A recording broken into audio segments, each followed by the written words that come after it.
The first person in the United States to die after being infected with the bird flu virus, known as H5N1, was over 65, had other medical problems, and was exposed to domestic poultry and wild birds, according to health officials in Louisiana, where the death occurred. There have been 66 confirmed human cases of H5N1 in the United States since the start of 2024. This is really a plague. It's called bird flu, but it also affects people. It's killed millions of wildlife in the U.S., especially birds of prey and carnivores and predators. What happens is they eat the birds that die, and then they get infected, right? Officially known as avian influenza, the bird flu has spread to more than 900 cow herds in the United States since March. But the World Health Organization says the risk to the general population remains low. It's not circulating in humans, but it is jumping into humans who are exposed, particularly those exposed to poultry or to the dairy cattle, the two sort of groups where we're seeing most of the movement from animal to human, but we're not seeing sustained circulation.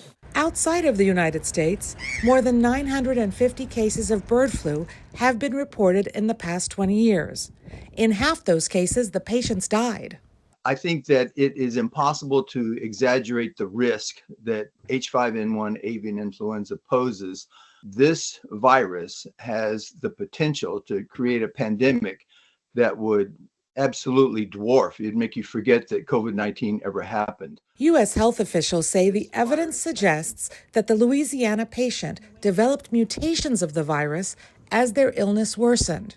That alarms some healthcare experts who worry a more lethal mutating virus could eventually spread to humans. This thing at the moment doesn't represent a great human health risk, and it really probably, unless you're a poultry worker, and it really won't until that one moment when that reassortment happens in one person, and then it's too late to do anything. So that's the risk. It's not a static target, it's a moving target. The veterinarians say domesticated cats are susceptible to the bird flu. If you've got a cat that you can keep from going outside and interacting with wild birds, that might help. They also put to rest concerns about the bird flu tainting chicken and eggs sold at the grocery store.